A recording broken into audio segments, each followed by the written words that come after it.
Welcome back to Get Down to Business, the show all about small business, jobs, and entrepreneurship. I got a real treat for you. I've got the co-author of The Connected Community, Discovering the Health, Wealth, and Power of Neighborhood, something I'm super passionate about. I'm joined by Cormac Russell, who is a veteran practitioner of asset-based community development with experience in 36 countries, a social explorer, author, speaker, and managing director of Nurture Development. He sits on the faculty of the Asset-Based Community Development Institute at DePaul University right here in Chicago. Cormac, welcome to the program. Great to be with you. Thanks for having me on. Absolutely. So let's jump right in. What in the world is a connected community, and why should our listeners care? Well, I think one of the things that's really striking at the moment is that when you live in a place where you're connected with your neighbors, the place you live in, and the different associations, economy and ecology, you've got a better life. So if you're interested in a more satisfied, decent life for yourself and your kids or the people you love, then a good place to start is right close up to you on your home doorstep, in a sense. And I think what's exciting about this is that it's not something that you have to have an elite degree or have a big bank account to tap into. It's there for everybody. Which is great. Again, chatting with Cormac Russell, who together with John McKnight wrote this fantastic read, The Connected Community, Discovering the Health, Wealth, and Power of Neighborhoods. Cormac, you just talked about how it's not necessarily what images would typically conjure up in our heads. But if you don't mind, can you give us some examples of what you're referring to by connected communities? Yeah, so there are so many, but a couple of just brief examples. So I'm calling in from Dublin, Ireland, and not too far away from my home place. There's a community of about 6,000 people that are doing it really hard at the moment. A lot of the families in this community are really struggling to pay bills. Cost of living crisis is an issue, I think, throughout the world at the moment. But what they're doing is they're getting organized at the village and neighborhood level to purchase a fleet of electric vehicles. So these are EV cars, trucks, Vespas, motorbikes. And essentially this will take the pressure, economic pressure off of families to own their own cars. And so what they're trying to do really is make the neighborhood the unit of change, the unit of economy, rather than the individual household, and sharing the burden of transport across the entire neighborhood, then using digital technology, basically smartphones, to organize the sharing of these electric vehicles. That reduces demand on cars. It's good for the economy, it's good for the environment, and it's good for people's pockets. So that's just one example. There are lots and lots of examples that I could share. Another one comes from Newfoundland, Fogo Island, where the entire island, after the collapse of the salmon fishery, decided to try to get organized, and have begun using hospitality and some of their own local traditions to redefine the nature of what Fogo Island means. People are traveling from all over the world to be, in Fogo Island and enjoy the hospitality. We've also got a lovely example of a community off the island of Scotland, off the coast of Scotland, I should say, an island community that went off grid in 2008 and are now producing their own energy. And basically, they were motivated by the fact that they were sick and tired of consuming energy from price gouging monopolies, companies that were distant from their communities, didn't care about their communities, and were largely just extracting money. And, so these are just some of the practical examples, and there are just so many more.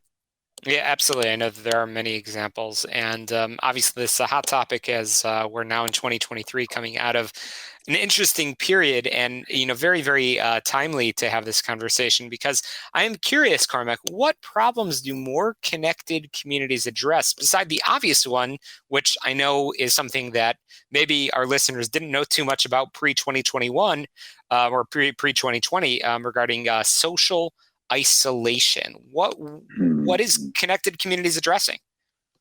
Well, it's interesting. If you take the west side of Chicago and the Austin neighborhood, which now has an initiative called Every Block a Village, that's actually addressing the issue of health. Just one example. There are other issues as well, but in terms of health, they've got the West Side Health Authority there in Austin. And that reminds us that the primary authority for an awful lot of what is health, in terms of well-being, is actually in the hands of local communities. A lot of our health isn't just about medicine. It's largely a social and political matter. And not just a medical issue.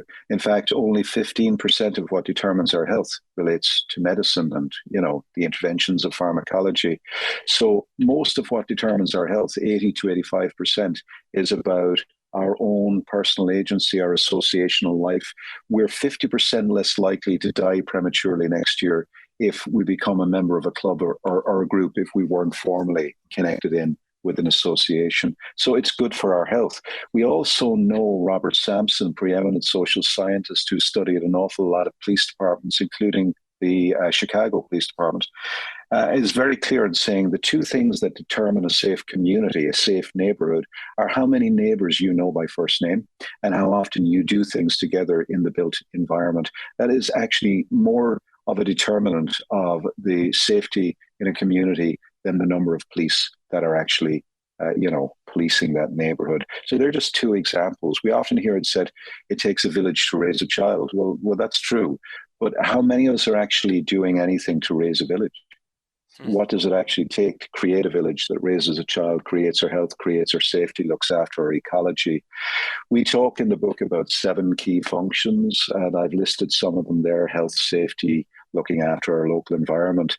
But add to that our food. More and more now we're seeing with the global crisis around moving goods and products, especially produce around the world, that local, in-season, tasty food production is really, really key. So again, we can, within our local communities, we can do all kinds of things that creates more food sovereignty and allows us to be able to actually have affordable, tasty food on our plates from, field to fork, as they say. The same is true with care. I think increasingly we're beginning to realize that congregated care settings that are age segregating for young people or older people are not the best or most innovative way to think about care. So what are some of the ways that we're seeing neighborhoods create alternatives for caring for older people or people who are at the margins? Well, in Emilia-Romagna, which is a region in Italy, we're seeing cooperatives, cheese and textile cooperatives, reinventing how they're actually caring for their older people. So people who want to stay at age at home can do so. So in all kinds of ways, functions that we would have thought were functions that belonged in institutions are actually now being repatriated into community space, because we're beginning to realize that there are competencies in our communities that we simply, they were invisible. And a lot of our work is making those invisible capacities visible and vibrant. Absolutely. It's said that it takes a village, and I know that so many solutions to many of the problems that we're facing are, as you argue in the book, The Connected Community. Some of those solutions are really just a doorstep or a knock away, which is fantastic. So, Cormac, we're running out of time over here, and I'm curious if you can very, very briefly provide a couple of practical tips for those interested in creating a more connected neighborhood where they live. Great question. Well, I think one of the first things to recognize is that community is already organized in lots of practical ways. So try to find out where the warm spots are, where are people gathering up, where are the bumping places, where are the gathering spaces, and just get yourself invited along. Go along, be curious. The second is don't look for leaders, look for connectors. There are connectors in every community. These are people who are great at building relationships. They're trusting, they're gift-centered, and they want to hear from you. The third is to assume that your community is actually waiting for you to reach out. In all kinds of ways, there's a welcome. And the fourth is to be willing to welcome the stranger at the edge. We're thinking about communities that encourage diversity and difference and are actually comfortable and confident with people who have different opinions to them. So always keep a welcome for the stranger at the edge. Amazing. Well, I don't want to share all of the secrets of this fantastic read, The Connected Community. I know folks can learn a lot more about you, Cormac, as well as the amazing work that you're doing across many organizations through your website. What website is that, and where can we find the book? So the two websites that are most useful, one is my website, which is nurturedevelopment.org, and that will give you lots of free information. And the book has its own dedicated website, which is called The Connected Dot Community, theconnected.community. So if you punch that into the usual search engines, you'll find the book, lots of material for free as well, and some games and practical things to get you going in your own neighborhood. Lots of people are encouraging libraries to connect their communities, get the books. So lots of practical ways to be involved. Absolutely. Cormac, Russell, thanks so much for joining us. We'll be right back and get down to business.